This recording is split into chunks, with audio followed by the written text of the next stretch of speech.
In our neck of the woods, sports is tradition. Sports is passion. Sports is family. Sports is fun. Welcome to our house.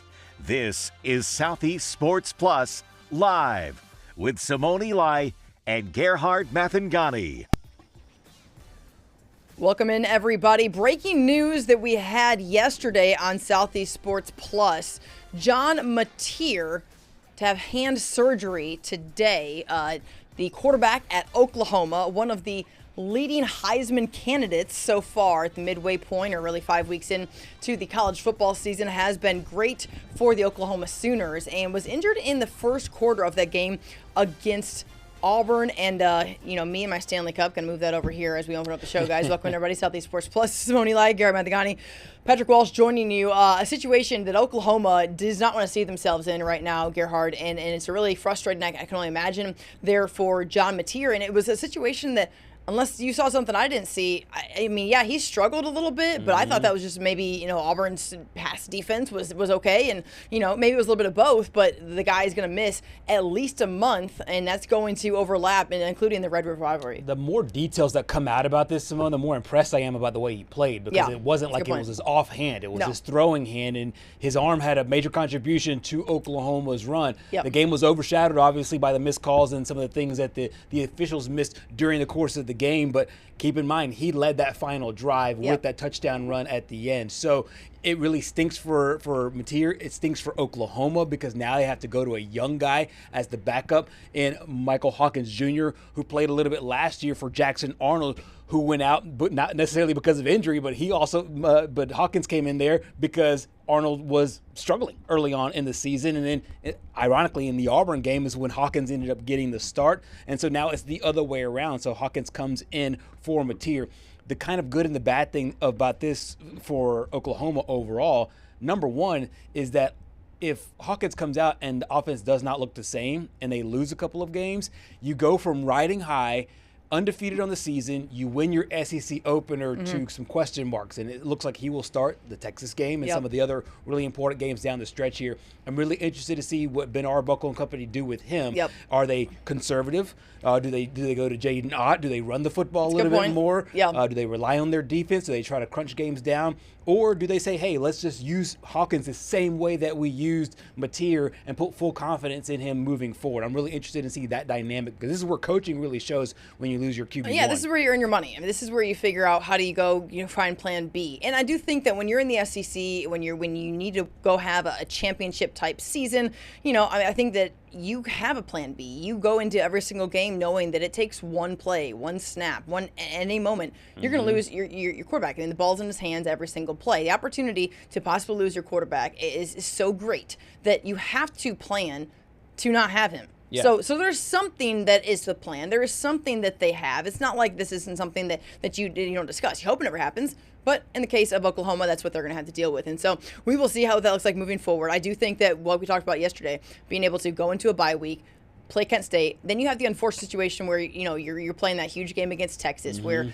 I think from the standpoint of wanting to see both teams at full strength from a viewer's perspective. I have no dog in the fight. It's just you want to see the best two teams, both guys roll out there. And John Mateer, to this point, has just been the hero there in Oklahoma. And Oklahoma State just, fired their coach. I mean, it's just the tale of two different teams there in that state. And then, of course, you go into that rivalry game. He's not going to be there as it sounds currently. And he might miss more time than what they're saying. I just think when it comes to that hand stuff, that's really, really, really hard body part to rehab. I mean, and then you got to get back into playing shape, so to speak. And so, we'll see. We'll see what it looks like. Yeah, and to dump a little bit more water on this, think of all the storylines going into that Texas matchup. Let's just say Texas had struggled, and you had two new quarterbacks. We talked about this with Brian Brinkley last week. We had two new quarterbacks coming into that Red River rivalry game, and one was the Heisman Trophy favorite at the beginning of the season, and one could have been the Heisman Trophy favorite during that game. So it really stinks as college football fans overall. But you're right. They do make contingency plans, and you do have a QB2 for a reason for situations like this. And we'll see what Michael Hawkins Jr. can do. Yeah, we will. Guys, we have a stacked show today. Let's take a look at some of the things that we'll be chatting about as we move forward. Of course, John Mateer will continue to discuss how that will impact the SEC, not only Oklahoma, but just the SEC slate in general. South Carolina, man. Are they pretenders or contenders? Well, I can tell you right now, Mariah Ross will certainly have some takes on what this Gamecocks program is right now as they move forward. Arkansas going to go have a huge opportunity against Notre Dame, one of the top-ranked teams in the country, despite a couple of losses there, and Utah State taking on Vandy. We're going to reach even further out in Next Star Nation and get some folks over there in Utah to weigh in on college football today. So a really, really great show. Gerhard, I know that, man, you get to week 5 of the season, and like injuries become like one of the main talking points, but then so does really, really great football. And this is a big-time football weekend. Like, I cannot wait. It's going to be great weather outside, but I keep telling everybody, I don't really care what the weather looks like because I'm going to be inside on a couch. Probably going to bring in a couple, different televisions to have there in my living room so that I can just watch ball. Maybe make some chili. I mean, is it like cold enough to make chili yet? It's not, but but honestly, I kind of just like rip the Band-Aid off. Let's force fall. Let's force fall. I already have all the decorations up. I have 1,500 candles that smell like fall, so I might as well just go ahead and dang make some chili. This is one of those, like, I love it because it's like tailgating weather to me. It's like perfect tailgating weather where you can watch games outside. You said you're not going to be indoors. You're not going to be outdoors. You'll be indoors. This is the perfect time of year, Simone, where I love to kind of do both. Where you do that indoor-outdoor thing. You're kind of on either on a balcony or on a porch that has an open screen, and you have the breeze coming in, because we only get this for a little bit, and then in November it just turns really, really cold, and you're only out there for a little while. You're right. Let's not talk to Patrick about this because he'll think we're weaklings because listen, and he's not wrong, because I used to be tough like Patrick was when I lived up north, and I moved down here, and now I'm freezing in this room right now, for God's sake. If it drops below 75, I'm freezing. I mean, I keep my house at, 67 degrees when I sleep every night? That's crazy. That is ridiculous. But your best sleep comes when it's nice and cold. You can't sleep when it's I will say that the cooler, the better. But all I'm doing is just loading up on more blankets. But 67, that is insane. You must have really great insulation, because I'm just telling you right now, if I kept my house on 67, my power bill, or maybe you don't pay your power bill. But I mean, like, my power bill I pay my would power be bill. $700. Like, I mean, I'm telling you, like, and it already is half that, and it runs plenty. I'm like, good God, I put it below 72, I'm paying $800 a month. It's ridiculous. See, my logic behind it is when you think about when you're sick, you've got the sweats at night, and I just don't want to feel like that ever. I mean, I get that. It's awful waking up in the middle of the night. I will say it is, to your point, it is worse waking up hot than it is waking up cold. So if you're going to choose either extreme, I'd much rather wake up cold and not be able to feel my toes than wake up hot and then be just drenched everywhere. And next thing you know, you're sweating like you just had a workout. I'm glad that you guys put all this thought into it, because I would just prefer to be able to go to Target without feeling like, hey, I paid $800 for my freaking power bill this week, so I probably shouldn't go spend $800 at Target. Like, I don't want to have one and the other. $800 on PSL. Yeah, exactly. You want guilt-free trips to Target because you did not spend too much money giving it to your power company.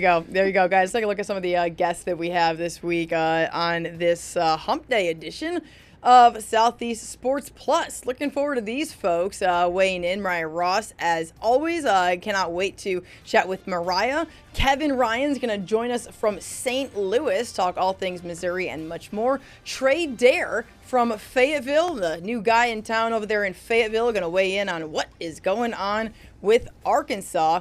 And then, of course, Patrick, you reached out to Next Star Nation to get another big guest. Tell us about him. Yeah, Dana Green coming in from Salt Lake City. Utah State, they're starting to turn the corner there with that program.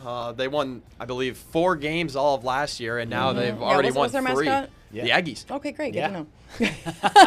And that's going to be our next trivia segment tomorrow. Let's play Name the Mascot. Yeah, exactly. Well, the Aggies, ones that we talk about are Texas A&M. That's going to be a big one there against Auburn this week. But listen, it's going to be a really, really great slate of college football games. There's no question about that. Of course, we'll talk about Alabama and Georgia, the big one there. That can really, really kind of set the tone for what things could look like going into Week 6 and then beyond, as far as how this college football playoff shapes up. So we'll have all that discussion and much more. We're going to take a quick break, and when we come back, we are going to head to Spartanburg to check in with our girl Mariah Ross to fill us in on the Gamecocks. All of that and more after the break. Stay with us.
Welcome back in Southeast Sports Plus. Joining you as we roll right along in hour number 1 here on this Wednesday. A full slate of significant games going into this week, as just about every team is going to be playing in conference play, and that includes South Carolina. The Gamecocks right now looking to get back on track, so to speak. We're going to bring in Mariah Ross to join us to chat all things from Spartanburg. Mariah, good afternoon. How are you, ma'am?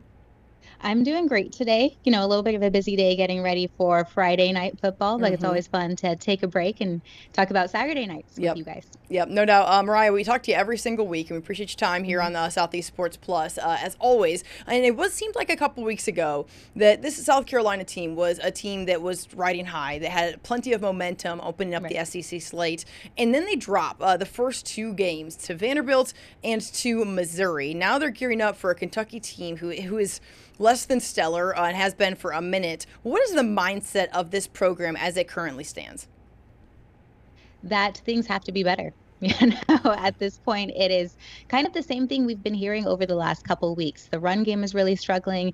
The O-line is really struggling. And Sellers has been playing decent, but they obviously need to see a little bit more from him. But yeah, just basically, get out there and be the team that we know you guys are capable of being. Last week or 2 weeks ago, it was easily, you could chalk it up to, hey, well, we didn't have Lenore Sellers. He was out with an injury. And then this past week, Sellers is in. He throws for over 300 yards. Sellers does not play a down of defense, and they gave up 1,000,000 yards rushing. So if they can pinpoint to one thing, whether it's on the offensive side or defensive side, that has to be cleaned up immediately before this Kentucky game, what would you point to?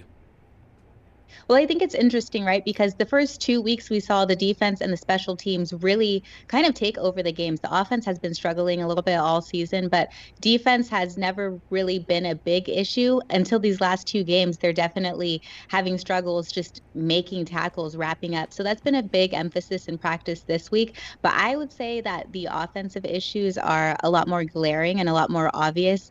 It's clear that they are having a hard time running the ball. It is clear that the O-line is struggling. And, you can't take as many sacks as Lenora Sellers took last week against Missouri. So I would say the offensive issues are probably what they're focusing on the most right now, and just trying to get that together as much as possible. To what do they, quote, blame, I guess, the run game problems on there, Mariah? Is it something with the offensive line? Is it a lack of talent in the backfield? Is it a big combination of both? What do you feel as though the message has been from the coaching staff? Well, it's definitely not a lack of talent. They were saying all preseason or all off season that it's a really deep room, and they have a lot of guys who have veteran experience, and then they have young guys. So I don't think that anyone is saying it's a talent issue. I would say it's more of an O-line problem and just trying to get things figured out there. That is an experienced group, but also a very young group. They had a true freshman out there this past Saturday that I was talking to a year ago at one of our local high schools. And so it's a really young group, and they're still trying to figure out how to gel together to make things work. And as we saw against Missouri, just a lot of guys coming through that line, a lot of penalties that are hurting them as well. And, it's hard to run the ball when you have 2nd and long, 3rd and long. So that's definitely been an issue as well with all of the penalties. No question. What's been the talking point from the leadership of this team? Because this was a team, as we said, we're 2 weeks removed from them being in the top 10, and we were making statements. I was making ridiculous statements saying at the season ended today they'd be in the playoff. What are the leaders saying? Lenora Sellers and the guys in the defense that are trying to have this team regroup going into this week against Kentucky, because it's once again a game where if you look at the Vegas odds, that Kentucky is expected to lose this game, South Carolina is expected to win. But I feel like if you're right now in a South Carolina uniform, you can't take anything for granted. Right. And they've been talking about leadership a lot recently. Sellers is one of those guys, and they actually have a lot of guys who are those quiet leaders and just let their game and their practice and their work ethic speak for itself. I think Sellers is maybe trying to be a little bit more vocal as of late, but, he's that kind of guy that just leads by example. On defense, they do have a couple older guys, Nick Barrett, DQ Smith, that are speaking up and just saying, hey, we know who we are. We know that we know how to make tackles. We've never been a team that struggled making tackles. So play the way that you know how to play and just stay focused. Don't let the fact that they're struggling a little bit kind of keep them down. Just play the game that you know how to play. That's kind of just been the message throughout. Mariah, statistically speaking, South Carolina ranks last in every offensive category but one. And the one that they don't would be yards passing per game, and the team that does is Kentucky. Is that a point of emphasis maybe by this South Carolina coaching staff right now on maybe where they can target the Wildcats and maybe have a leg up going into this game as far as the offensive attack? Yeah, well, as we've said, the run game has not been great, but Lenore Sellers has been passing the ball really well. He's coming off his best statistic performance against Missouri. And so that has been kind of a focus. Obviously, you can't run if you don't have a super strong offensive line, and they're going to continue working on that.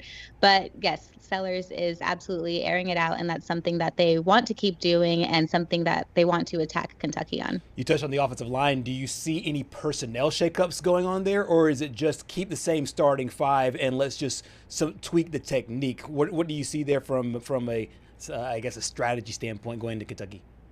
Yeah, well, there have been a lot of shakeups on that O-line. They've had injuries. They lost one of their right tackles. So yeah, there's been a lot of change in that line, which is part of the reason why it's been so hard to gel. So yeah, I mean, they're definitely going to try to shake things up and just figure out what works. They're always in constant competition in practice, just picking the best starting five. And so we'll probably continue to see some shakeups, but unfortunately, when you have injuries, it's hard to pull into that bag of depth that you have. Switching gears a little bit, Mariah, look at the annual opponents, and then just today or yesterday, the full slates came out for next year. When you look at these annual opponents for South Carolina, you get Georgia, you get Florida, and you get Kentucky. How do you feel about that being the annual opponents, at least for the next 4 seasons for the Gamecocks? And then as we kind of extend things out, what you felt like in terms of their SEC slate for next season?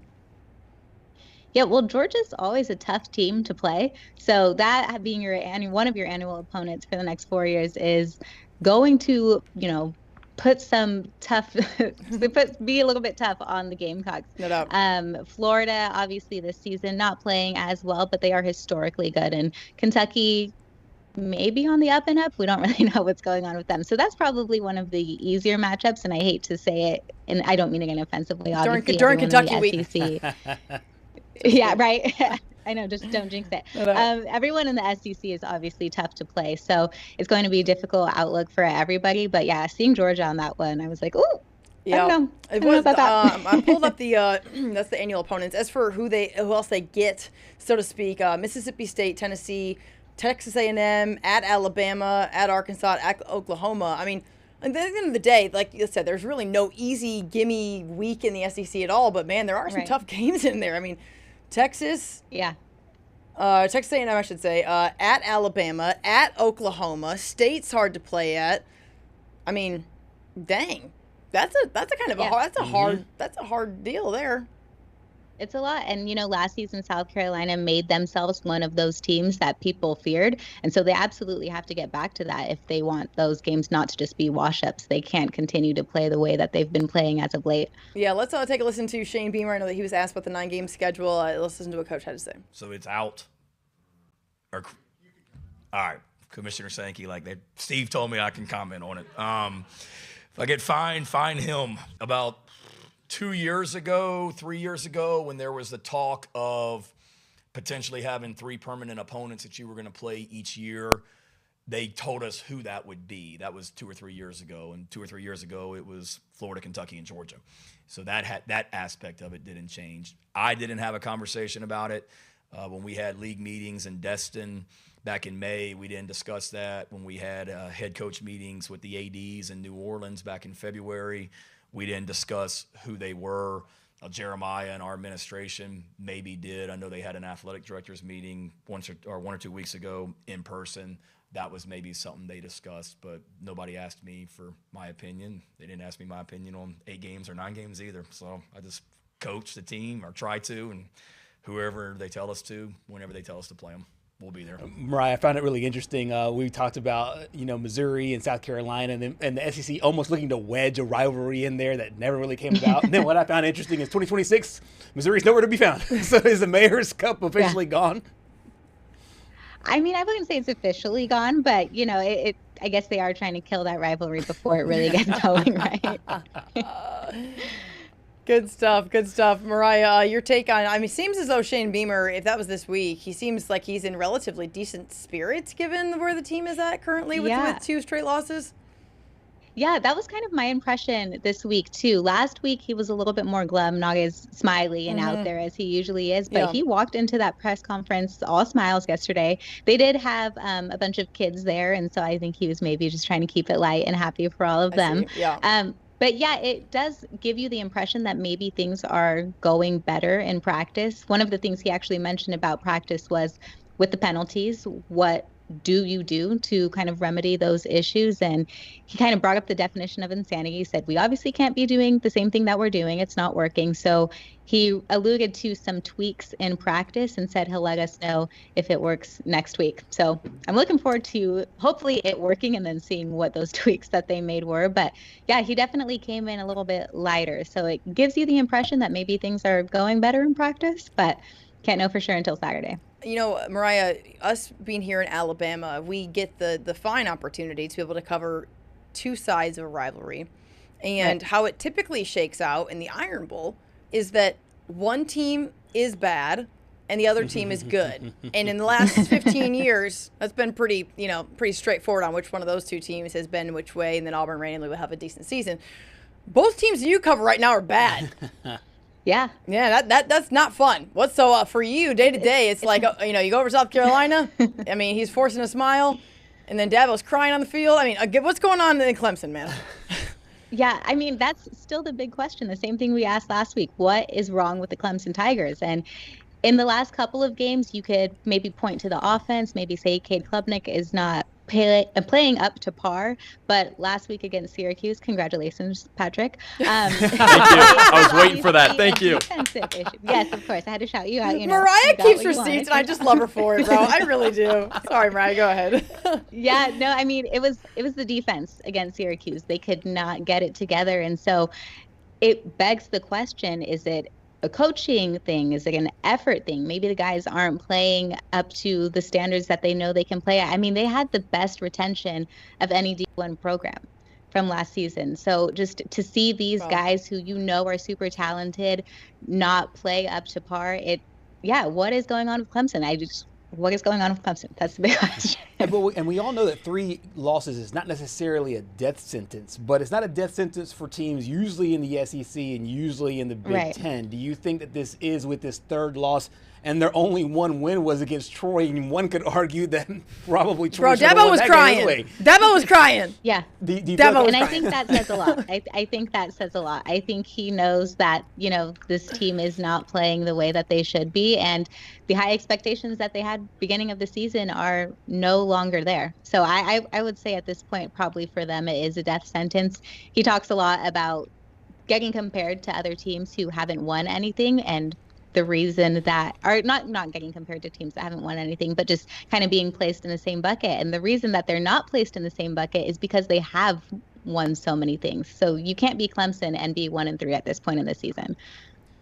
Patrick, did you want to weigh in? Yeah, I wanted to tap into my Syracuse fandom just a little bit. Have your moment. That game was payback for the 2022 game where DJ got benched for Cade and Clemson still won because this was Dino Babers' era in Syracuse, and Cade had his coming out party. But, I just watched that game, and it just didn't feel like something felt wrong. And that's nothing to diminish Steve Angeli, which it's awful, the news that came out about him tearing his Achilles. It's nothing to diminish the Syracuse offense, but I just remember when I think of the good Clemson teams, they've always had a really good defense. And when Syracuse went down and scored a touchdown on the first possession of the game, that shocked me. And then Jaden O comes out and fools everyone with a surprise onside kick. They go up 10-0 before Cade even touches the ball. I mean, it just felt weird. Yeah, and I would agree. Watching them play this way feels weird. It feels strange. I said last week I wouldn't be shocked if Syracuse came in there and win, and I'm not shocked, but it's strange to see Clemson be playing this bad. It's strange to see Dabo Swinney on the field crying after a game, after another tough loss. They have to figure it out. But like I said, I don't know if it's a coaching issue or if it's an effort issue. You know, he definitely brings up NIL a lot. Dabo's kind of notorious for it. And so maybe it has something to do with just not wanting to play as hard. We don't really know what's going on, but they have to figure it out soon. Because like I said, being Clemson and being 1-3 at this point in the season is not something you want to do. Well, I think that, Patrick, you brought up a good point, whether you meant this intentionally or not. But right now, the guy who was running that defense, all the ones that were so good at Clemson, does have one of the top defenses. He just happened to be the head coach at Oklahoma. And so right now, Dabo Swinney does not have kind of the same star power, so to speak, the coaching power. And I do think that Dabo, I think the tears is not just a, hey, we lost that game. Hey, was the playoff not here? I think it's almost a moment of realization for Dabo, and that maybe he is a part of the Nick Saban-esque type old school coaches who you know, like Mike Gundy, for instance, just got fired yesterday, right? Mike Gundy had been at Oklahoma State for more than 20 years. And I just happened to search on Google a minute ago, and Sports Illustrated has a article out pretty much comparing the two in Dabo Swinney and Mike Gundy and saying this is how it ends. And when Clemson football right now is Dabo Swinney. Oklahoma State football was Mike Gundy.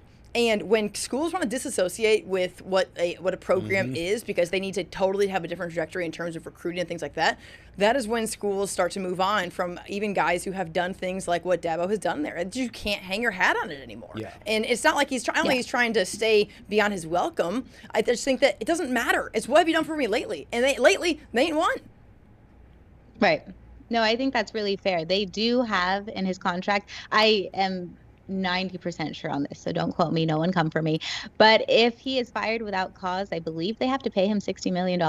So that could be a part of the issue. But obviously last season they had a decent season, you know, so just to see them have this such a quick downfall, especially after having so many guys return, I agree a lot with what you said. Maybe it's just the realization that so much has changed in college football, and maybe, you know, he's going to have to change, or he's going to have to, you know, maybe step away at this point. Yeah, you're not lying, because he bankrolled that 10-year deal in 21, which, you know, they were in the top of it all. Yeah, it's $60 million as of late now. Yeah. So he signed a 10-year, $115 million deal that runs till 2031. If Dabo Swinney is the head football coach at Clemson in 2031, there is absolutely no way. There is no way. And that, I mean, whether he moves on or Clemson moves on, or they just mutually decide to dab it up and go a different direction, there's just no way. Yeah, 2031 seems pretty far out when you're 1-3. Seems like, you know what? It seems far out either way, but that makes it even more. Yeah, that really stings there. There's no question. Yeah. We'll continue to discuss all things South Carolina and Clemson as we roll on throughout the season. But thank you so much, Mariah, as always, for your time on Wednesday to talk about the Gamecocks, and we'll see if they can right the ship, so to speak, there in Week 5. We shall see. Thank you for having me. All right, good stuff. Mariah Ross, always holding it down for us there in Spartanburg, man. That's a tough couple teams to be covering right now, because honestly, I think that everyone thought both of those teams had a chance to be there at the end of the year. I mean, Clemson came into the top 10. We were in these seats 3 weeks ago, and these two were the top 15 teams in the country. Jesus Christ. I mean, like, this is just, it's gotten bad. And like, it's gotten bad. The AP voters, they've gotten really bad. They do not know ball. No ball knowledge. I'm just kidding. I'm sure the college coaches poll was like right there on it. Probably somewhat similar. But no, the wheels have certainly fallen off. For one program, we'll see if it does for the other. Yeah. Well, I would say that the wheels are kind of off for all of them. They're all eight of them are just kind of. Wait till my South Carolina Kentucky bet. Jeez Louise. All right, guys, we have got plenty more to come here on the show. Coming up next, we're going to go from Spartanburg to St. Louis. Check in with our guy, Kevin Ryan, to talk about Missouri. You know, the other side of last week's game. Right now, Missouri, Coach Drink, all the Tigers up there feeling good about life. We'll have that and more after the break. Stay with us.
Week 5 of the college football season is here. Several teams will be playing in conference play. However, the Missouri Tigers will step outside of the league play and they'll take on UMass. However, right now, Missouri feeling very, very confident after a big victory in a rivalry game that's not actually a rivalry game, it appears, from what Gerhard just alluded to a minute ago. They get the win over South Carolina, 29-20. We just spoke with Mariah Ross a minute ago. We're going to bring in our guy, Kevin Ryan's holding it down for us there in St. Louis. Good afternoon, Kevin. How are you? Simone, Gerhard, how you guys doing? Doing great, man. Thank you. Appreciate your time this afternoon, sir. And I know right now, Eli Drink is a guy that came into the season, always was great for a soundbite. Always has something to say during media days. He's very entertaining, a little, dry humor, always has something to say. Right now, I feel as though he has a good reason to be pretty confident about where this team is at. What is the vibe of this program as they go into UMass and then the bye week before beginning the SEC slate? Yeah, well, a fantastic win over the weekend against South Carolina to begin SEC play. Another trophy game win. Eli Drinkwitz loves to win trophy games, loves his rivalry games. So the Mayor's Cup is back in Columbia, Missouri. So they're proud of that. But they should be very confident in the way that they're playing. Defensively, particularly the defensive front, really got after South Carolina, -9 rushing yards. The only offense that they had was through the air. So that was really, really impressive. And then they continued to control the game with their ground game led by Ahmad Hardy, who has 600 rushing yards this season. That's first in the SEC. I think it's like second in the nation. So they're doing fantastic work over there at Missouri. They always have a growth mindset. They're not stalling here. They don't want to kind of revert back and think that they're all done. They can just go through the SEC slate. They know how tough this conference is, and they want to continue to get better every week, and they're doing that with every win that they put up. When Ahmad Hardy came from La Monroe to Missouri, did they expect this? Because he seems to have jumped into the SEC and he fits the part. SEC Player of the Week this past week. Do you think that this is exactly what they thought, or has he even surprised Drinking Company? Eli Drinkwitz says he didn't expect this from Ahmad Hardy. He is very surprised at the player that he is. He referred to, it was a great soundbite, referred to Ahmad Hardy as a dump truck, running over like a defenders like he's a dump truck. He had one touchdown against South Carolina where he was basically tackled but stayed on his feet, kept his feet kicking, spun around, and still scored on a play. It was very, very impressive. I don't think anybody, really don't know what to expect. I think Eli Drinkwitz also referred to this week about it. The transfer portal as speed dating. You really don't know until they're out on the field. And he's not wrong. Ahmad Hardy is showing exactly why he fits in well with this Mizzou team. Just a fantastic pickup in the transfer portal. Kevin, for this program right now, I feel like we kind of all get to sit here and say, hey, is somebody a contender or a pretender, right? And we really don't have a good sample size. I mean, some teams have played one, maybe two SEC games. It's not like we really can sit here and determine just based on what we have so far. But I'm going to ask you to do it anyway. So based on what we have so far on Missouri, are they a pretender or are they a contender when it comes to possibly being there in the conversation for a postseason opportunity in the playoff? Simone, I think it's to be determined. I have to see how Kevin. They play against it's the truth. I mean, I really don't know what to make of Mizzou to this point of the season. Yeah. I know that their offense has been excellent. They've been putting up the points. The defensive front has continued to be excellent too. So that gives you a lot of courage, a lot of encouragement, I should say. But I have to see how they play against the rest of the SEC. Alabama in a couple of weeks. They have Auburn on the schedule. Oklahoma is on the schedule. They Texas A&M. They got whooped by Texas A&M last year. Basically stifled their college football playoff hopes. Mizzou has a lot to prove still, in my book, about whether or not they can really be a part of this college football playoff conversation. But they're taking care of their business. They're playing good football so far to start the season. They're encouraging their fans, with particularly the people they've been able to pick up in the transfer portal. They've all been high impact players. So Mizzou can continue to edge his name into the conversation, creep up a little bit more if they continue to play their football, play their game. I think that's what Eli Drinkwitz is focusing on going into these next few weeks. I can tell you what Kevin's saying. He's saying that he can't say if Missouri is a real team, which means he's saying South Carolina is a contender, South Carolina is a pretender, and Kansas is a pretender, and Central Arkansas is a pretender. He's saying we haven't played anybody yet. Particularly Central Arkansas. I mean, Central Arkansas, they put up 60 points. I mean, I don't know what to make of that, but I will say when you have the country's leading rushing attack and one of the great air attacks in the country so far, you're doing yourself a good service.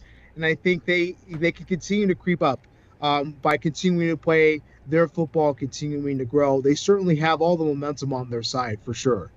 All right, so quarterback Bo Prabula, because you won't learn anything in the UMass game, because I think the three of us. This will not change your opinion. Just so you know, this week is not going to change your opinion on what you just said, what you just told us a minute ago. The four of us, including Patrick, we can gather 7 others and go probably beat Missouri, UMass going in that game. But all right, so the week after that, obviously, is Alabama. What would the coaching staff and you and those that cover this team and follow this team, what will you need to see from Bo Prabula and the offense to feel good about that first real, in your words, that first real test there in the SEC? Yeah, for one thing, if you're going to go up against a team like Alabama or a team like Vanderbilt's been playing great over the first few weeks of the season as well, and I think they're in the top 22. Those couple of weeks and the next month or so are going to be massive. Can you continue to control the football game with your ground game? Can that air attack go up against some of the high-level SEC teams in the country? I'm going to need to be able to see them continuing to put up the points. And if you can't put up the points, can your defense figure out a way? I think Mizzou, one of the weaknesses for Missouri this year has been their secondary. Got torched by Lenora Sellers. And really that's what kept South Carolina in that game on Saturday. They need to improve on that front. I need to see them do well there. And I need to see when they go up against the top tier SEC defense, be able to continue to put up points and control the game as they have been. I think once they go up against those teams, if they play very well and they give us a good showing, then I think you can, and obviously you have to win. I think then you can start to put them in the conversation. I just don't know if you could do it yet. But they've done really fantastic work. And that first SEC opponent, you're at home against a team that beat you last year. South Carolina always gives Mizzou a good game. That was a great start, and you should be super, super happy if you're a Mizzou fan. I don't know if you know this, Kevin, but I'm starting to really take up sports betting and really just starting to learn more about it every single week, especially here on the show. Patrick and Gerhard, we're very well versed on the topic. According to odds out from just 2 days ago, Missouri's odds to make the playoffs plus 300 and a minus 400 odds to miss it. So what does that mean in English? Wait, say it again? Plus 300 odds to make the playoffs. Wow. And minus 400 odds to miss it. 3 to 1. I mean, you're getting 3 to 1. The favorite, they're obviously the people think they'll make it, but it's not like they're so that's good. That's good odds. That's good to miss. I mean, I think that's. Let me try to find somebody comparable. So like Alabama's like plus 118 odds to make it. So they're slightly. I mean, I would, if you asked me straight up, which of those teams is going to make it, I'd be like, okay, Alabama's going to be in better odds to be in than Missouri, no question. But according to the odds makers, as of 2 days ago, they're not that too far off. Is that accurate? The way that I'm reading that? Yeah, I mean, like, and I'm not making it up. I'm just looking at it here. Minus 400 to miss. Yeah. I mean, I think if you want to get on Missouri, you need to jump on that right now. I mean, because I think if they beat Alabama, those odds are only going to go down. That price is only going to go up. Yeah. if they beat Alabama or Vanderbilt, that price is only going to get better for the betting community. Yeah. So you want to be able to jump on Missouri now as they're going up hot. People still not 100% sure about what they want in the near future. And so that's what I read from all that. I'm a little surprised. I really don't make anything of Kansas or of Central Arkansas. But they should win. I mean, these are games that they should win. Yeah. These four games that they played, we're at the point here with Mizzou where you shouldn't be surprised if they win these games. Here's what I would say, Kevin. Right now, they won 4 games they should win. There are a lot of teams that they felt like they should have won. Alabama, look no further. Everyone would have said, oh, there's 3 games they should have won. All right, the first possible loss they're going to have on the schedule is week 5, right? Because they come off the bye week, they're going to play Georgia. It's the first opportunity to lose, and they didn't win them all. And so if you're right at this point, because of the parity in college football, if you've done what people have expected you to do, I feel like you're in pretty good shape, because right now all the expectations are out the window in what it is that's going across the bowl league, not just in the SEC, but in college football in general. 1,000%. It is a mess, and I would use what I like to use, but I can't say that word on the program. But it's a mess. It is 1,000% fair, and I think you want to continue to see the growth. Can they go up against those top tier SEC teams? Go toe to toe with them. If they can, then I think you could confidently start to buy into Missouri a little bit more. It doesn't mean that right now you can't be excited for what they have shown. I think that is a 100% a good deal, and you should 100% be confident going forward until you see otherwise, that Mizzou can go out there and compete with the rest of the SEC. But I personally, as a person who goes to these games and in the media, I need to be able to see that before I'm truly invested in thinking about college. I think the big key over the last couple of years where they were able to get key wins, and that was why they were able to get berths to the Cotton Bowl or to the Music City Bowl. The Cotton Bowl year was the 9-10 wins that they had that year, 10-11 wins. That was a really impressive year, and a year that they went toe to toe with Georgia at Georgia. If they would have won that game, maybe they could have been atop of the SEC East, right? You're talking about 1 or 2 wins. That kind of performance later in the season is something that I'm looking for. Kevin, we sincerely appreciate your time and responsibility and your takes today. And thank you so much for weighing in, of course, and holding down there in St. Louis with all of the latest from Eli Drinkwitz and the Missouri Tigers. We will check in with you as the SEC slate rolls along. Yeah, thank you guys for having me. I appreciate it. All right, good stuff. Kevin Ryan's joining us from St. Louis. He says, not today, Satan. You're not going to get me to say something I don't want to say. He's got a very wait and see approach. I'm telling you, that Vegas number shocked me. Yeah. That shocked me. Well, I mean, when it shocked you so much, I feel like I had to reread it, make sure I didn't read it wrong. That's a lot of hope right now. Well, right now, I think, hell, if you've done what you're supposed to do in college football, that you're on the good side of it, because a lot of people haven't. A lot of people haven't done what people thought they would expect them to do. Minus 400 and miss looks tasty. Is it Taco Tuesday again? We'll be right back, guys. Stay with us.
Welcome back to Southeast Sports Plus. Simone, Patrick, Gerhard out here on a Wednesday. It's that beautiful day where we've put the last week's games to bed, and now we're worried about the games that are coming up.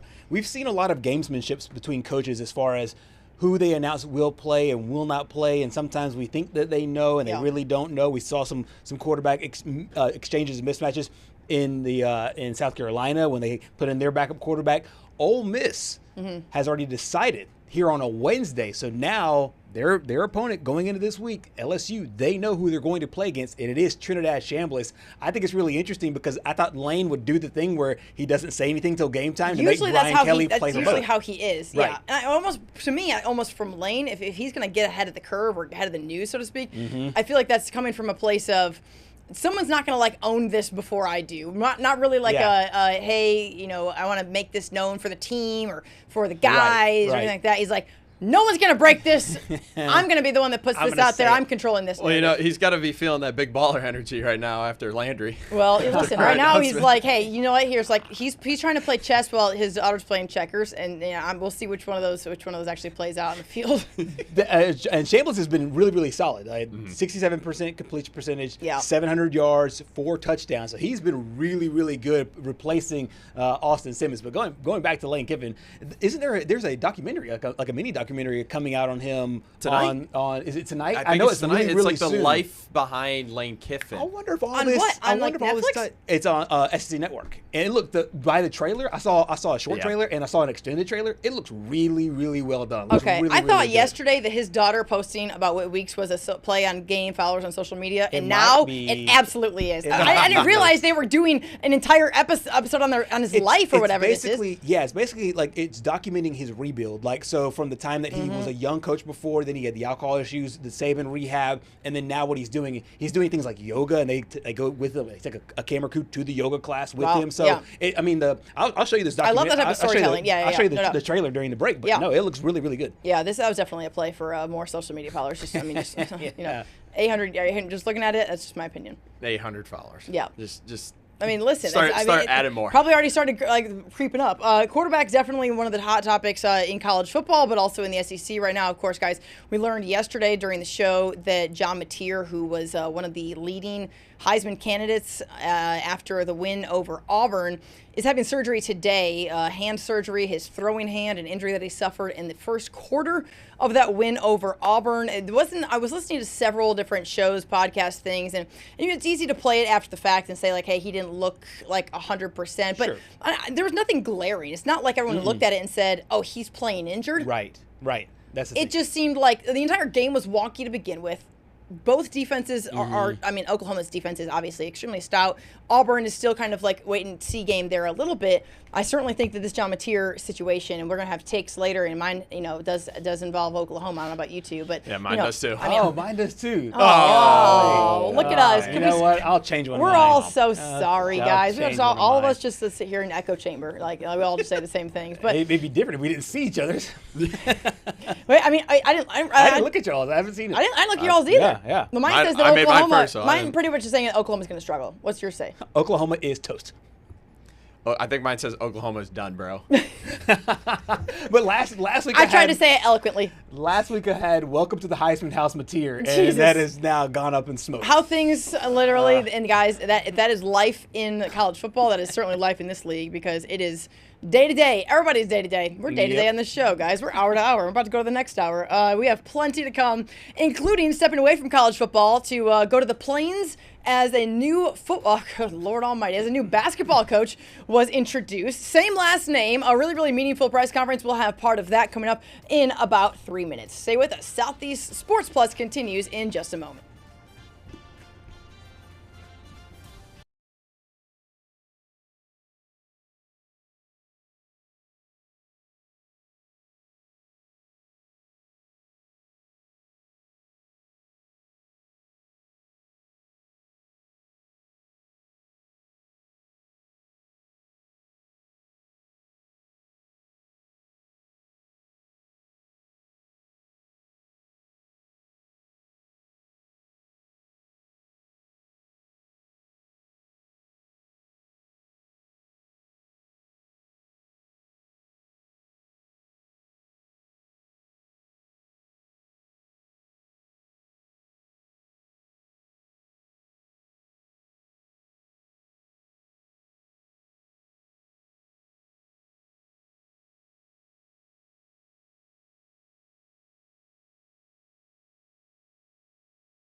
Outbound transmission?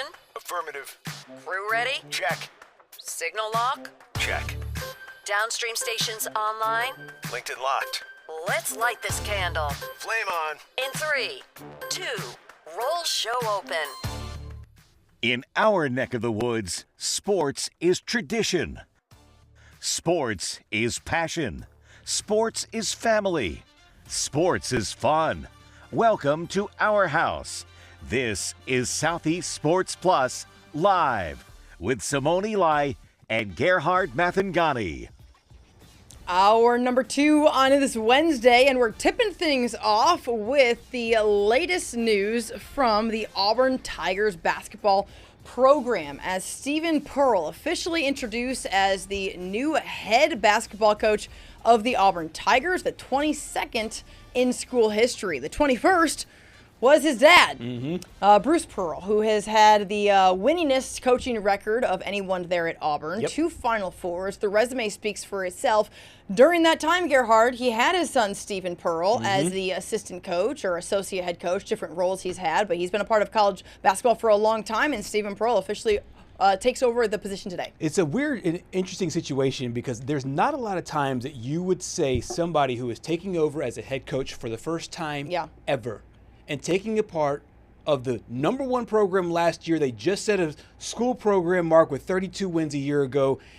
It's the first time you ever say, you hear that and you feel comfortable with it. Yes. But you do feel comfortable with Stephen Pearl because, like you said, he's been joined at the hip by his dad for a really, really long time. Yep. And we've talked about it for the last 2 days since this news broke, the fact that Stephen Pearl has come up through the ranks in the exact same way that any head coach would. And so this is a really cool story from a family dynamic. It's a really awesome story from an Auburn overall story dynamic. But I think if you're an Auburn basketball fan, you expect this train to continue rolling the way it has. Well, I don't know if you listened to much of Stephen Pearl's press conference, and we're going to in a moment, but that was one of the things that he alluded to. When he had kind of a message for fans, he said, today is a day for fans to celebrate because of the retention of this staff. Yeah. Obviously, Bruce Pearl is going to go assume a position as an administrative role, so to speak, under the athletic director, kind of be an ambassador for the school, which I think fits him perfectly. I mean, he has a lot of energy left, just doesn't want to coach anymore. Okay, cool. But I think that Stephen Pearl, and you'll see in a moment, but he speaks so highly of the people that helped build that program. Right. And that is the guys that are going to continue to be on that staff. And that is huge when it comes to retaining your current roster. Because obviously the transfer portal situation after a coaching change, even if it is somebody with the same last name, and then just wanting to continue the similar streak of success that we have seen the Auburn Tigers in the last couple of years. So let's take a listen to a few minutes of Stephen Pearl's introductory press conference there today on the Plains. All right. There's only one way to get this thing started, and War Eagle. War Eagle. Thank you all for being here this morning. I wanted to start by thanking our president, Dr. Chris Roberts, our athletics director, John Cohen, our sport administrator, Janan Paul, the rest of John's executive staff, and the board of trustees for this once-in-a-lifetime opportunity to be the head coach of this prestigious program. It's an honor to lead this university and this program into the next chapter of Auburn basketball. I've been preparing for this moment my entire life. The last 16 years, I've been in every aspect that is college basketball. I played at the University of Tennessee, not very well, but I did play at the University of Tennessee as a player, as a student athlete. And then I started my journey here at Auburn in 2014. I started out as an assistant strength coach under Damon Davis. I worked my way up to director of basketball operations, was then promoted to assistant coach, and then was promoted to associate head coach and our defensive coordinator.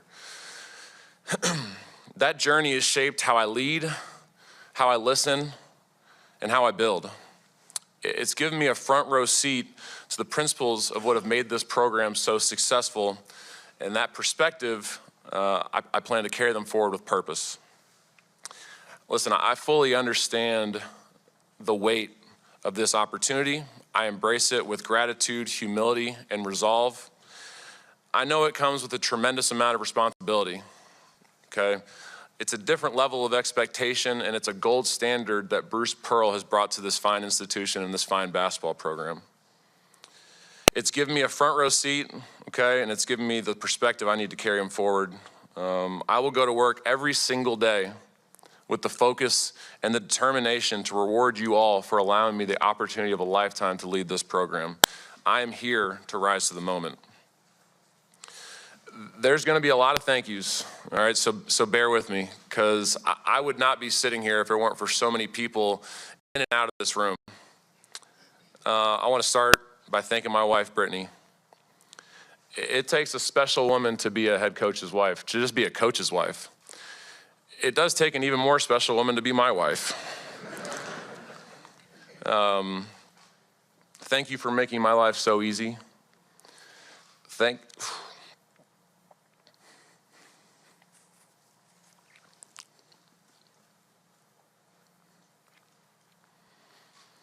you for being my courage when doubt creeps in. Thank you for making the hardest days feel like something we can conquer as long as we're together. But most importantly, thank you for being Laney's mom. I love you, and I can't wait to continue this journey together. You think about life's greatest moments, all of us. What's made them more special? It's when you share them with family. It's when you share them with close friends. I'm so fortunate that I have my family in this room today. It's made this moment for me that much more special, and it's one I'll never forget. But I'm not only blessed with an incredible family, I have such an unbelievable network of friends, mentors. A lot of those are sitting in this room right now in the 11 years that I've been at Auburn. I've been so blessed to create so many new friendships, so many new people that I look up to, and so many new mentors. I love each and every one of you, and I'm so excited that we get to continue this journey together. They told me I got to smile more, and I'm over here crying. BP, we have literally been together since day one. Literally. You and my beautiful mother, Kim, who made the trip down here from Knoxville. I love you very much, Mom. Thank you for being here. Welcomed me into the world in Iowa City, Iowa, and I've been a coach's kid ever since. Growing up, I was so lucky and fortunate, and coaches' kids get to do something that not a lot of people get to do. They get to go to work with their dads and do something really fun and really cool. I got to grow up watching him be in his element.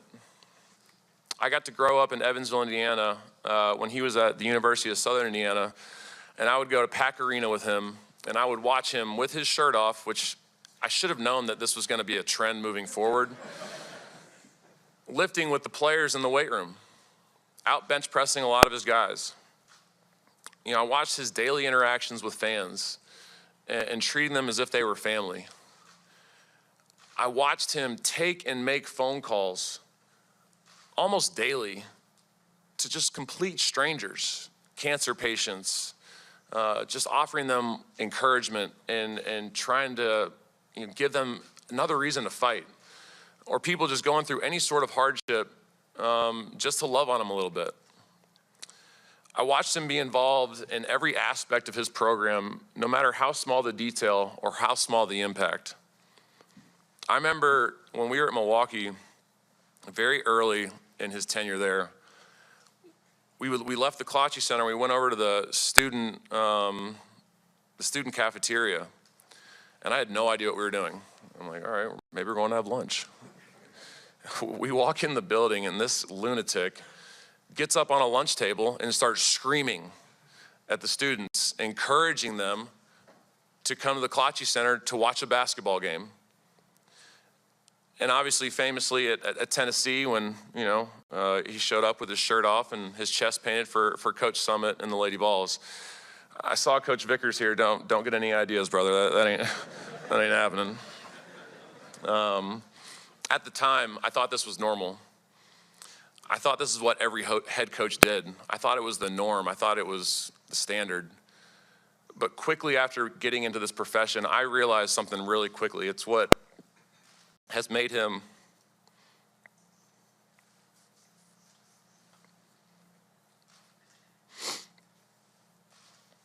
it's what's made him special.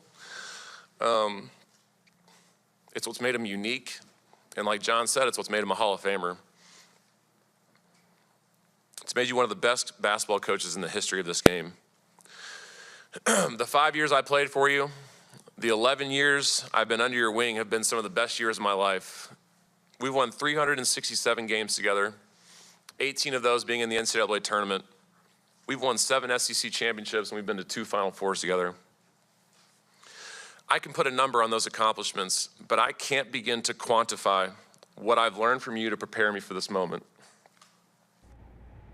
There's really, really, really strong words there from Stephen Pearl. Yeah. And, I mean, he is somebody who is not new to the media. And he's spoken every single tournament run. We've done several interviews. Yeah. But to see him in this light, in a very much deserved position, I think. I mean, the guy has paid his dues. He's paid his time. Nothing's been handed to him.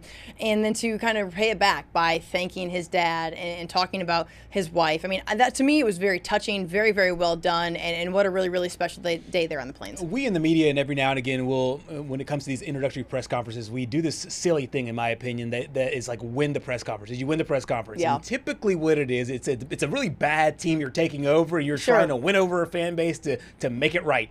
This is a fan base that's used to winning, and he's doing 2 things. He's paying homage to his father, who, in my opinion, like he said, is a Hall of Famer.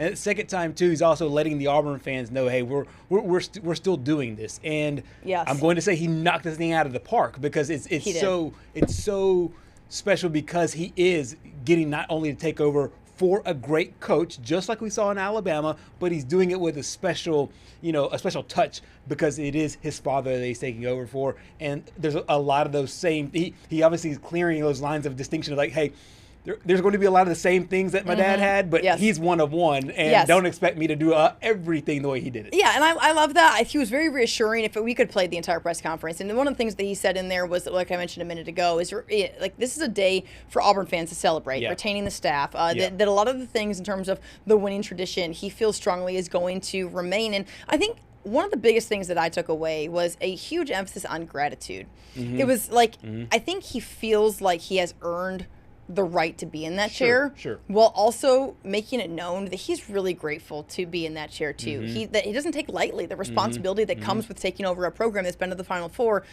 twice in the last 6 years. I mean, like, I just looked down at the year to make sure I was right on that, because it's 2019 and this past season. Right. And so there's been a huge history of success, but you hear 300 some wins and across their tenure together. I mean, that's a lot. And quite frankly, if Stephen Pearl had a different last name, Stephen Pearl is probably the head basketball coach somewhere else already right now. Right. I mean, he's probably 100%. he's probably not going to be his dad's longtime assistant. He probably would have left for at some point if that's some other guy working under Bruce Pearl. Yeah, no question. And I really like, he brought up their journey, and what I liked about it is Bruce Pearl kind of did it in the old-fashioned way. Started at a D2 college. Yeah. You're on top of lunch tables begging kids to go to basketball games in these gyms that hold 12 people in them. But Stephen was right there. Yep. And he goes to Tennessee. And at Tennessee, the women's program is bigger than the men's program. Yeah. And he supports. Bought in. Yep, absolutely. He supports with one of the greatest women's coaches of all time in Pat Summitt.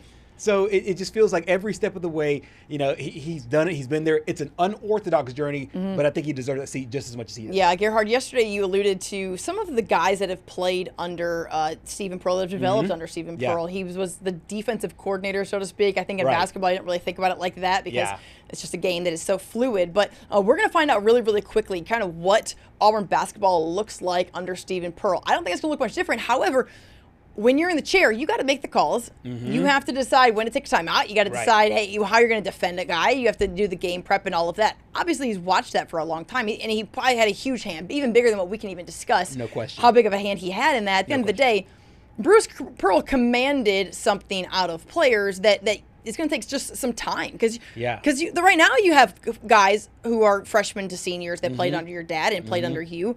But you're gonna have to go now taking that be the head recruiter, be like meaning as the head coach, right? Be the guy who now is kind of, hey, all right, this is my program. Put your stamp on that program, and they're gonna find out really, really quickly just how good it can be. Because if you look at this game slate in terms of some of the notable games for Auburn going into this year, look at that first one. Whew, wow. I mean, well, actually, look at all of them. Yes, I mean, but look at the first one, and then Michigan. I mean, then Purdue doesn't get, and then you go into the SEC slate. That is a gauntlet right there to start out the season. But you nailed it. I mean, like, he now has to wear a kind of different hat where, yes, off the court, he is Mr. Recruiter guy. Yeah. But then when you get on the court, you know, if it's the under 16 timeout and your star guy has got two fouls, you take him out. Do you leave him in? Like, it's all those smaller things that he's going to have to manage.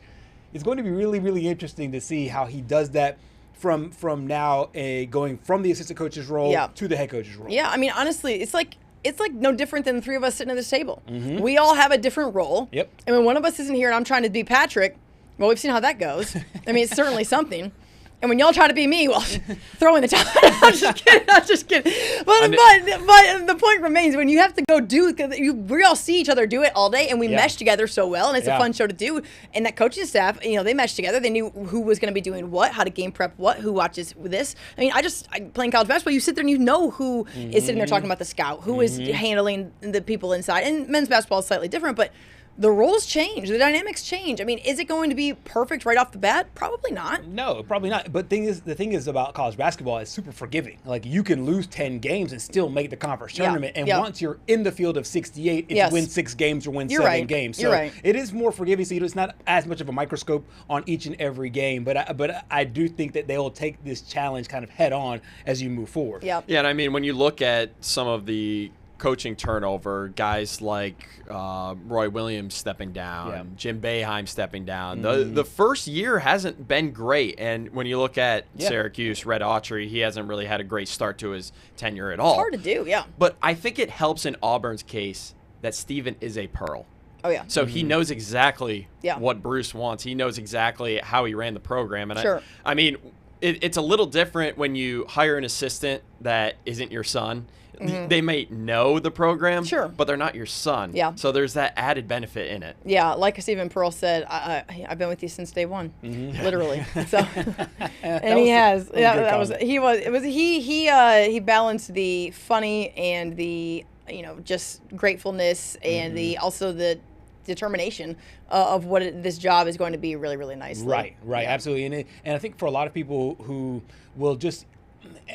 I think it's a very lazy argument to just throw out nepotism out there. It's like, oh, well, if he's I don't Pearl, think that. I don't do that at all. Yeah. And I hope that's not the national thought point because to me it is a little ridiculous to have that. But to me, the way I compare it is to what Duke did with John Shire and Coach K. Yeah. Coach K leaves. He picks a player who'd been with them side by side, and then John Shire goes in and takes over that program. Obviously had a great year last year. Yeah. I think this is more similar to that than just somebody being handed something. And like I said, we're in it because we're in the state of Alabama. So obviously we know it, and we know Stephen Pearl. You know Stephen Pearl personally. But and I hope that becomes the overall reigning narrative. Sometimes it just takes wins and losses in order to get there. But that's just my hope for college basketball. And one thing I think that this speaks to is that when a guy gets an opportunity, or a female or whoever, they also throw out some quotes from other people that are in like similar situations. And one that was notable to me was Todd Golden, who had a really, really nice quote about Stephen Pearl and his impact. They're not only their friendship, which honestly they both just like look alike, like just the eye test wise, they're young, they both wear skinny jeans, like I mean whatever. Like I mean, there's a lot of things that right now is very relatable to college basketball players, and so that helps you win. I mean, Todd Golden just cut down nets, so I just think that he kind of signed off on him, and I think that certainly helps, especially given the fact that it's in the Southeastern Conference. And those two guys that kind of they hit the grindstone together. They were under Bruce Pearl, so they were doing all the dirty jobs and all the stuff that you don't see. Yeah. With all those college basketball coaches, like sweeping floors and stuff. Yes. Something that coaches do that you don't actually know that you actually got to do. And Todd Golden had to do that being under Bruce Pearl. Stephen Pearl had to do that being under Bruce Pearl. So they had to go through it together. And so for a championship coach who now has minted himself as one of the great ones in the country, and Todd Golden to give that stamp of approval to Stephen Pearl, I hope is just another vote of confidence in a good way for the new Auburn basketball coach. Yeah, guys, hour 2 rolling right along here on Southeast Sports Plus. Talking about college basketball, we're going to transition back to football here in just a minute. And when we come back, we're going to go to Fayetteville to check in with our guy Trey Dare. what is going on with the Hogs. They got a basketball coach over there. He's pretty decent. We'll talk about Arkansas and much more here in 2.5 minutes. Stay with us.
Welcome back in Southeast Sports Plus on this hump day as we are making the rounds throughout the SEC. Week 5 of the college football season is here, and the Arkansas Razorbacks are going to enter Week 5 on a 2-game losing skid after falling to Ole Miss in a game where, it felt like maybe there was an opportunity there in the SEC, and then man, a huge letdown against Memphis this past week. Let's bring in Trey Dare, the sports director there in Fayetteville. Trey, good afternoon. I know that right now the Hog fans are kind of licking their wounds. What's the mentality as you're going into this Notre Dame battle?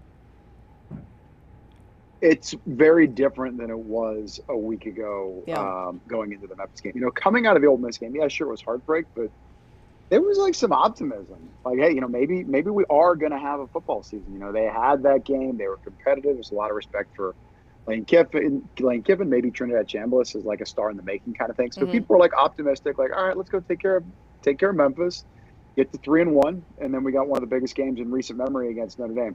Now it is it unfortunately seems like a formality that change is going to be made.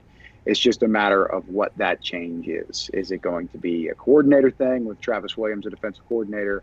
Maybe something beyond that. Is it going to be Sam Pittman? And then, dare I say, is it going to be the athletic director, which is starting to get talked about too?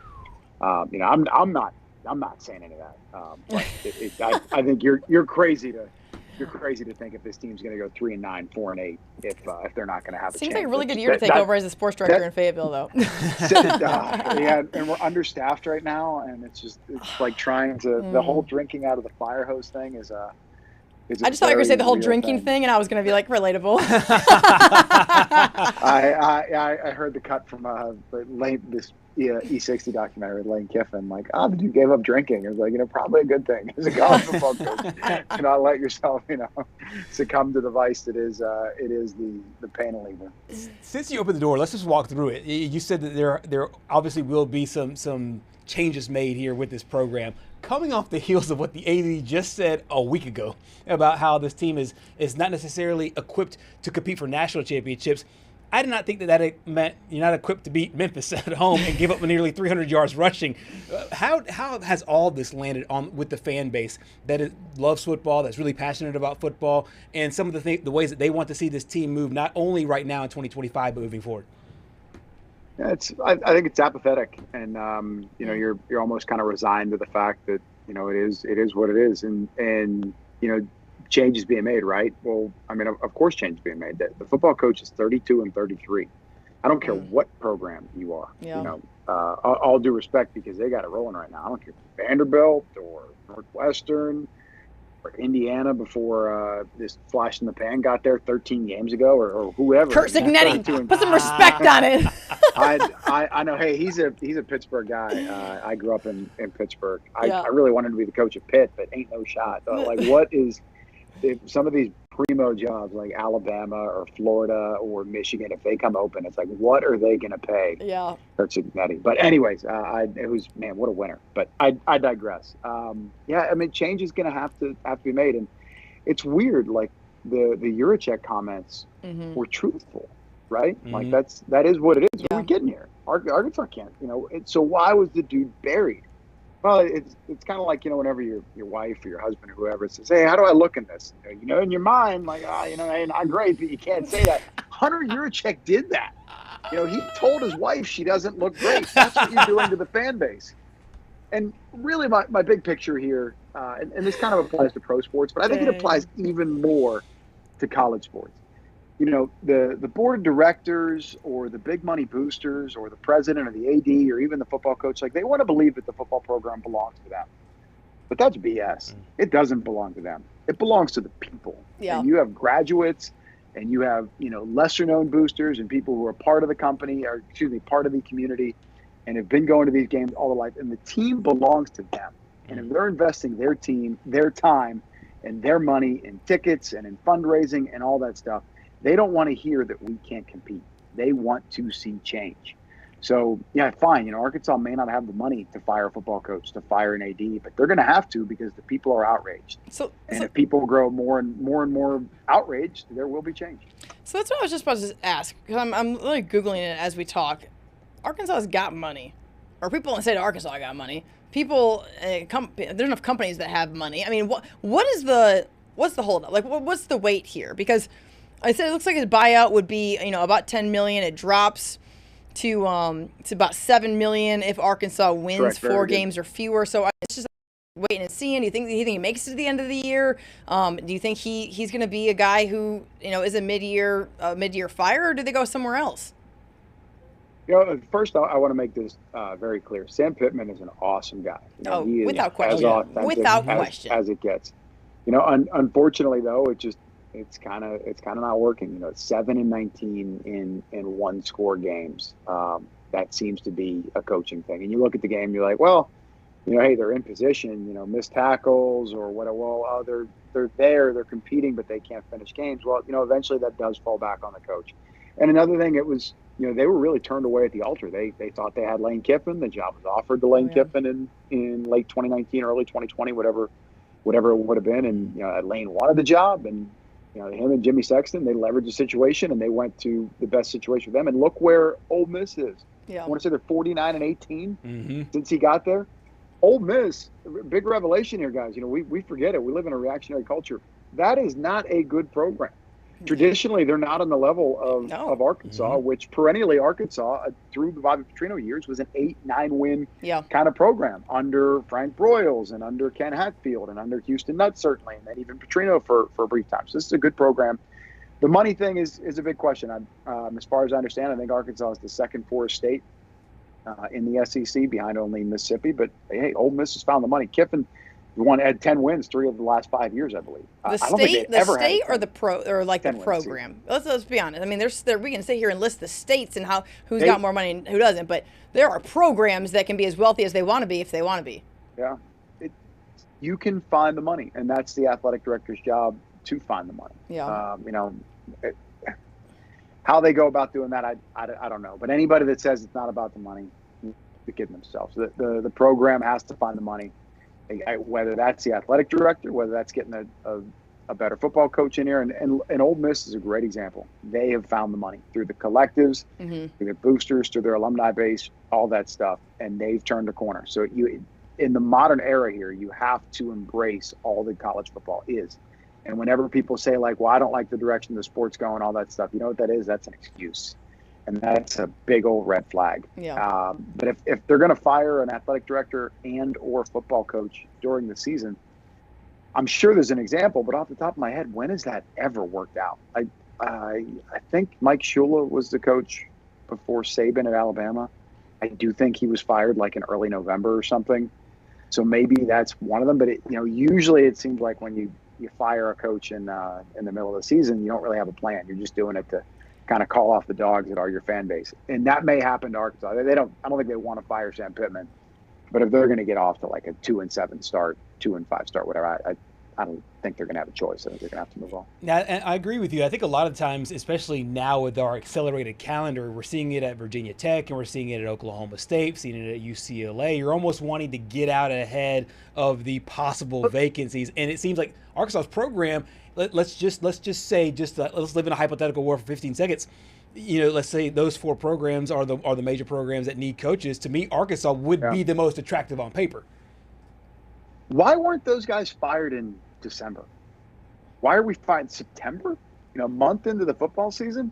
And now I think as bad as it was at UCLA, and I mean, he got blasted by New Mexico, and as bad as it is at Oklahoma State, it's like, how are you going to do that to those kids? What's their buy-in going to be now? Well, I mean, I think that they're doing the kids a favor, probably in their minds. I mean, well, I think they're all different answers. I think there's answers differently in all of them. UCLA went and paid a lot of money to get a quarterback for them to win really, really quickly, and then they didn't. Not to mention, nobody was watching the games. Nobody was there. It was empty. It was painful. It was bad. And Nico, I mean, there's just not working. So I think that you're like, hey, you're just mad. At that point, you're just mad. You're like, you know what? Get out. Like, this is not working. Gundy was Oklahoma State. And it's Oklahoma State headed down a path that's like a train that's like lost, is like there's no control, right? So if you don't just completely rip the Band-Aid off and get out, kind of like what might happen at some point with Clemson and Dabo, is like Clemson is Dabo. Gundy was Oklahoma State. Oklahoma State said, hey, we can't let this just continue to lose money and lose time. And I mean, I don't think, the thing is, I think Sam Pittman being so lovable, being so liked, is partially why he's probably there, because he is someone that, dang, you just really, really like that dude. Yeah. I think it'd have to get really, really bad for him to not survive the season. But I'm just reading between the lines. I don't have any information on this, but just, what I hear the athletic director say, they're struggling to come up with the revenue share, the $20 million. So that's just this year. That's so surprising.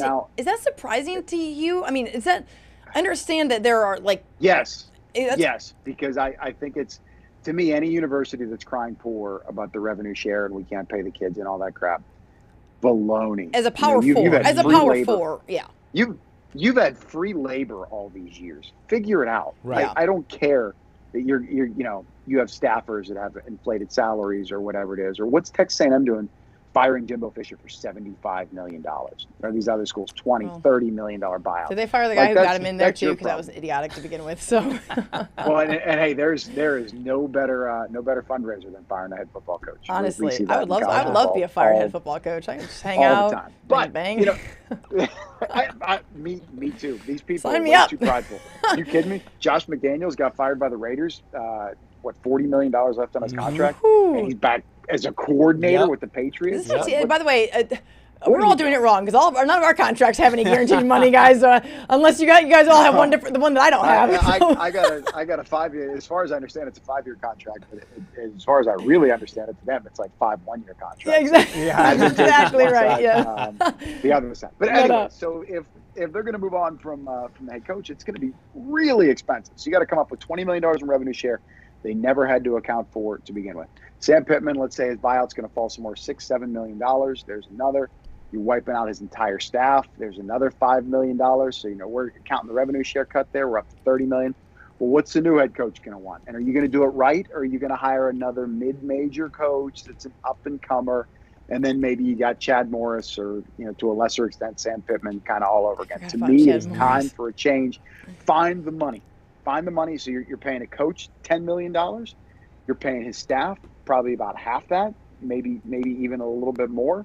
You may need to hire and fire a new athletic director. And oh, by the way, no coach that is worth anything, even if they are coming from the mid-major ranks, they're not taking this job if they don't have $20 million to go invest in a roster, which, as far as I understand, Arkansas is at about half that right now. Yeah. Which that should be enough. Hey, $10, $11, $12 million. If you're getting the right guys, you should be able to compete if you got a good enough coach. So, yeah, sure, more money means more problems, but it also means better players. Look at Texas Tech. They found the money. Yeah, they're doing it. Big time. Ole Miss found the money. They're doing it. Florida? Why can't Florida? Florida's one of the best jobs in the country. Ole Miss just improved their everyone already loves just the pregame stuff. They just made tuition higher, and they said people want to come here. Might as well just get them to pay more, and they made it work. So why can't make Fayetteville pretty? Trey figured out. Again, I don't know how this all works. I'm sure that some real business person, a real politician, could tell me why I am a total moron for thinking about this. Can't we come up with some 1% tax in Arkansas that goes right to the university? Hog fans would probably be okay with it. If they're going to vote on something like that, they'd probably vote in favor of it. Any idea they might have a better football team. You go to Las Vegas, and who's building Allegiant Stadium? The gamblers, the people that are the gambling tax, the hotel tax. Hey, Walmart, figure it out. What if Walmart? That's what I'm wondering. Don't y'all have a couple? But Walmart's the other one. Walmart and Tyson or something. Get your chicken nuggets, bro. Get those dino nuggets. I know what they cost. I know what those dino nuggets cost me. I should be able to foot the bill for their football team. They dumped a lot of money into. They dumped the Walton family, which is coming up, and they're going to build a new Broncos stadium. Completely privately funded. So how about this? How about they make an announcement? They say, guys, we're raising our prices by 1%. Nationwide, everywhere but the state of Arkansas. And that entire 1% of our revenue is going right to the university. Problem solved. I mean, that's free advice. Honestly, I don't think it's a bad idea. Do you think the whole country would boycott Walmart? If my nuggets... They're the cheapest.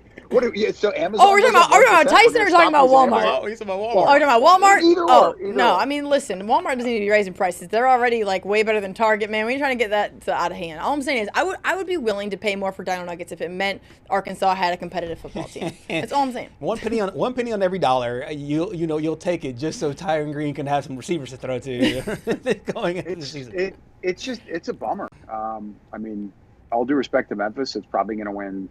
10, 11 games. Yeah, I mean, that's a great conference. 12.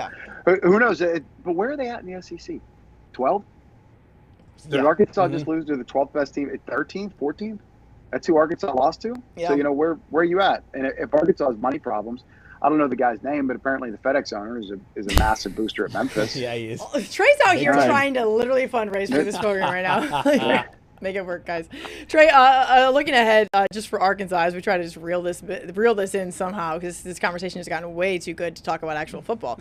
What is the path forward for this program? For the next 3 schools, And then Auburn, if you count 26 as a number, which you don't in the AP, we had to teach some folks over here that. But Notre Dame, Tennessee, A&M, Auburn.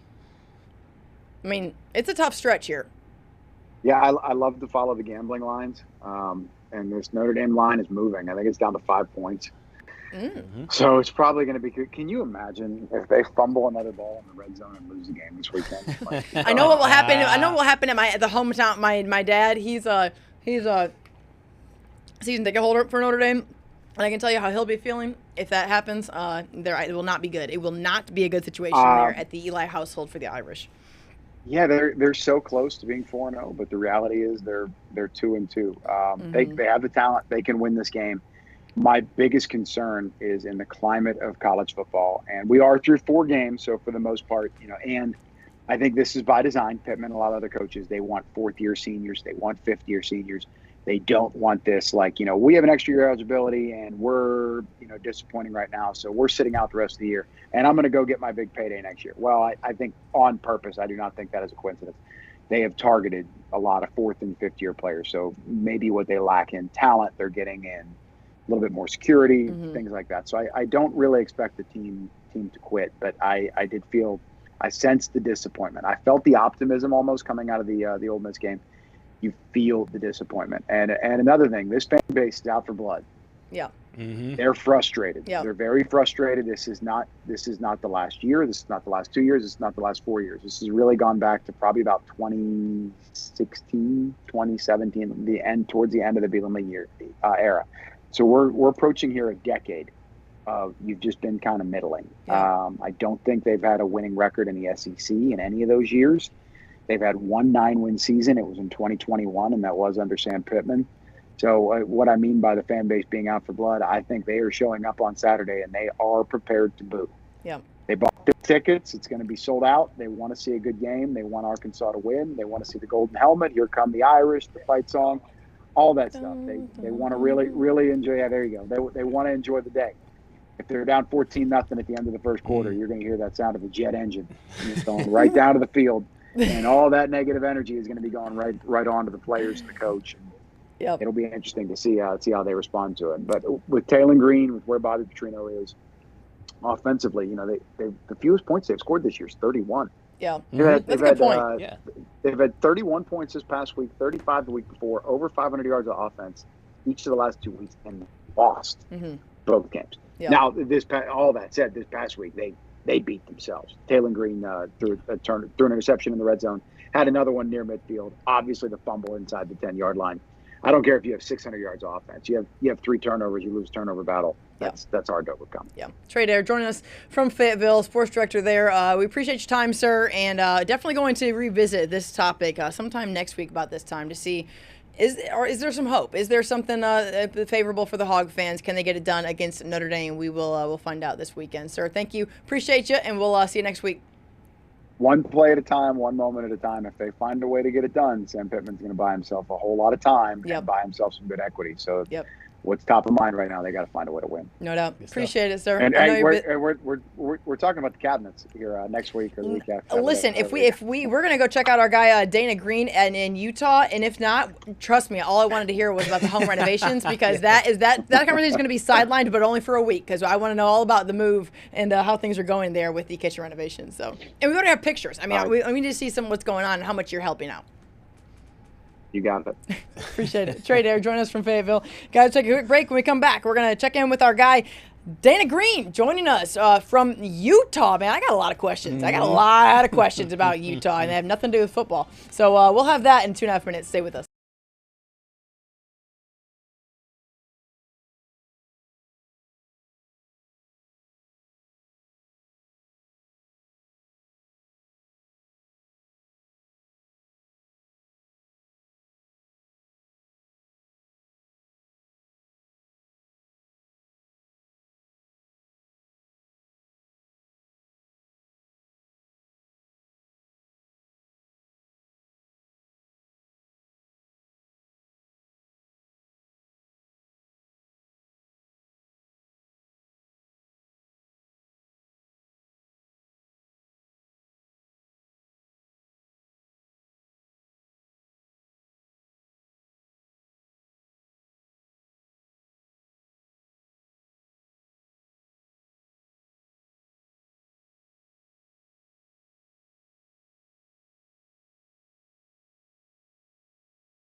Welcome back into Southeast Sports Plus. Simone, Gerhard, Patrick joining you as hour 2 coming to a close. And it has been quite a joy to be able to talk to people from all over Nexstar Nation. 200 TV stations for now. And we are looking forward to getting to add another Nexstar talented sports reporter joining us all the way from the state of Utah. What is up, Dana Green? Thank you so much for your time, sir. Good afternoon. How are things there in Salt Lake City, my guy? Crazy as ever. You know, isn't this the best time of year? We got college football in full swing. We go big with high school football. The Utah Mammoth, the NHL team, you know, we're NHL City now. Yeah. They started training camp. The Jazz start up next week. We got Utah, BYU, Utah State. You name it. It's crazy around here. And surely you have one person in your sports department for every single one of those programs and teams, right? Yeah, so you're looking at them. Yeah. Literally the one person, not one person per program, just the one guy right here, Dana Green, holding it down. Dana, I know a lot about everything, or know a little about everything and a lot about nothing. You know what? And that's all of us. We're all just faking it and winging it every single day. Right. Dana, this week, Utah State is going to travel to Nashville. Are you going to travel to Nashville? Are you coming to check out this Vanderbilt game? I wish I could. You know, I went out with Utah State, maybe about 10 years ago when they played at Tennessee. Okay. So I got to go to Leland Stadium. That was amazing. Biggest stadium I've ever been in. That was incredible. But no, not making the trip to Nashville. Well, the good news is we have a great staff there at KRN for sure. So they'll hook you up, no doubt. The Vanderbilt team. They'll hook us up. Yeah, the Vanderbilt team ranked in the top 20. And man, I never, that's a sentence I'm not sure I ever thought I was going to say for a good while. But when you look at what that guy there, Daniel Pavia, he's just a different guy. He is absolutely just I can't say revitalized because there was no vitalized to begin with. I mean, he has built this program kind of in his own way. Just when you look at this matchup and the kind of the state of the state, so to speak, with college football, Dana, kind of what's your take on this game? Well, it's funny. Listen to Clark Lee's press conference, and he gave a lot of credit to his success to Utah State head coach Bronco Mendenhall. He actually consulted him before taking the Vanderbilt job, and Utah State's defensive coordinator, Nick Howell, worked at Vanderbilt as the coordinator there for a couple of years, so there are some ties there. Okay. Bronco is a guy that is known for revitalizing programs. He came to BYU when they were down in the dumps, and he quickly turned them around.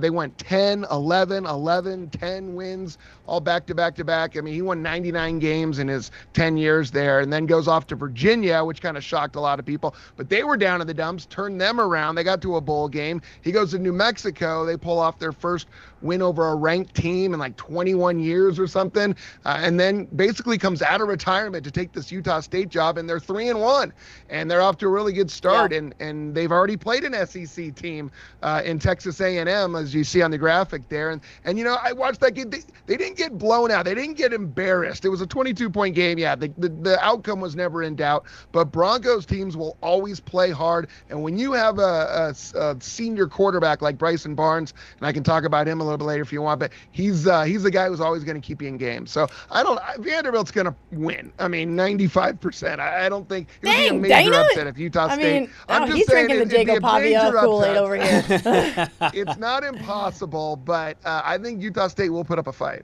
Well, I mean, you just mentioned it, the fact that they've already played an SEC school, so I would think almost the complete opposite. They're going to go into Nashville with a lot of confidence and honestly, in a sense that they can go get them. Do you think it's mainly because of some defensive struggles against a team that is as deep as an SEC team like Vanderbilt, or will it be issues on the offensive side?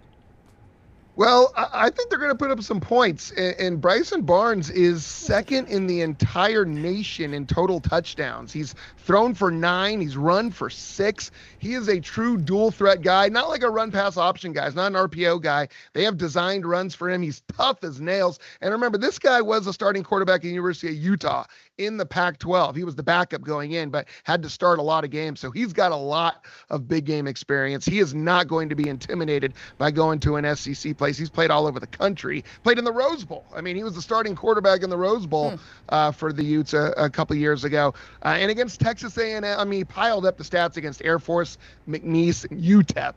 not exactly Vanderbilt. But if you want to look against A&M, 15 of 30, 2 touchdowns, no interceptions. Yeah. He wasn't able to get his run game going. So I think the key for Utah State is for him to be able to run, not just their leading running back, Miles Davis, who's got that jazzy nickname that we like to play with. But what is Bryson it? Barnes is a What's the nickname? fantastic runner.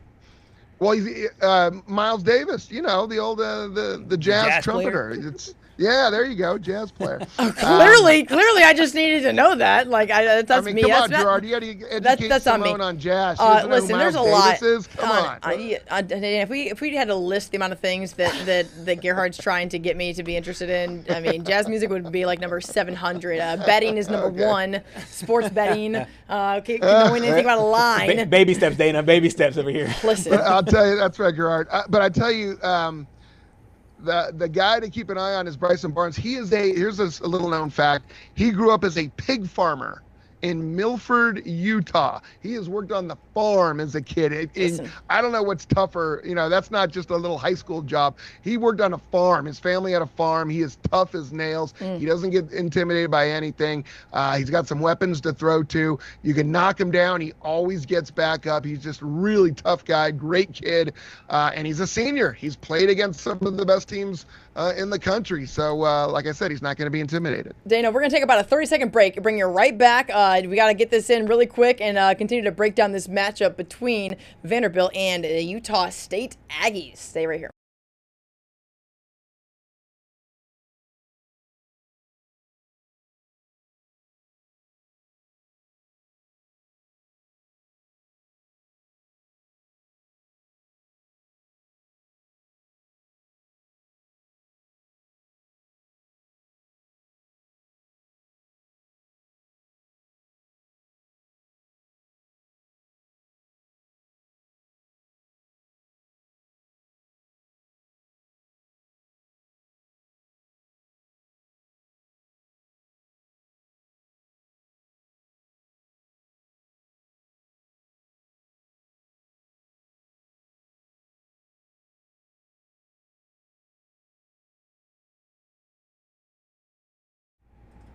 Back here on Southeast Sports Plus, Dana Green joining us from Salt Lake City. This has really been just a changeover when it comes to just season to season with this Utah State team. Last year, a huge losing streak ended just in a kind of a season that you want to soon forget. And it seems as though the start of this year is already providing that for the fan base. What is kind of the temperature of what things are like there for the Aggies?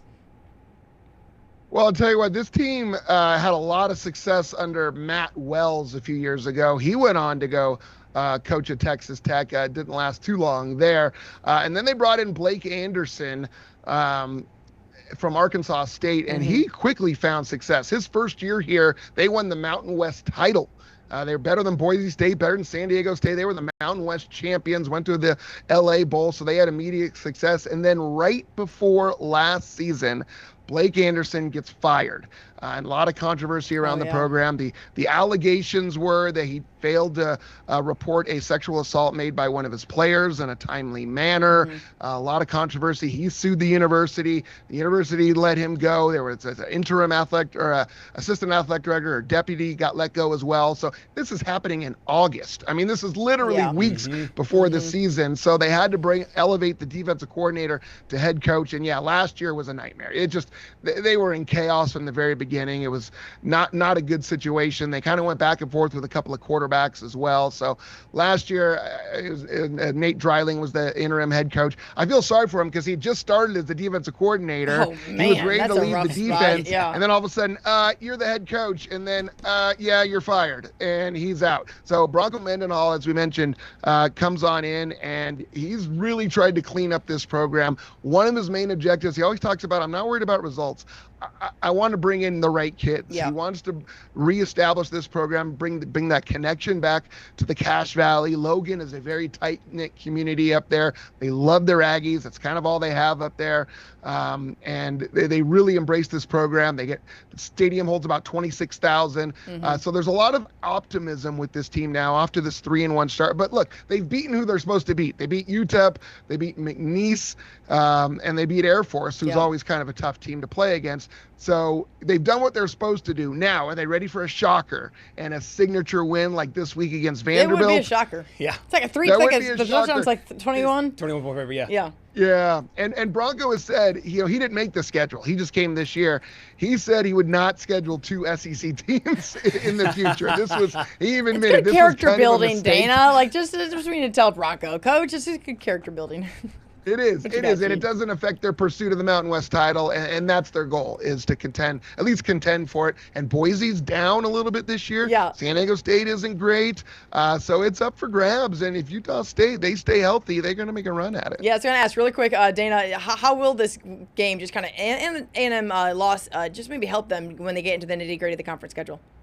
Yeah, I think it's a great experience. Anytime you can go into an SEC place, you're only going to learn about your team. And I mean, if you ask Bronco, yeah, we want to win. We think we're going to win. Deep down, he just wants his team to stay healthy, gain some valuable experience that they can take into Mountain West play, because that's the goal. This is not a college football playoff team. Like, Utah had aspirations until they ran into Texas Tech last week. Yeah. BYU's got aspirations to get into the playoffs. This is not Utah State. They want to contend for conference titles, and if they can hold their own against a really, really good team like Vanderbilt, that's only going to help. Dana Green, appreciate your time, sir, from Salt Lake City. We're going to have you back on. We're going to find a reason, man. Thanks so much.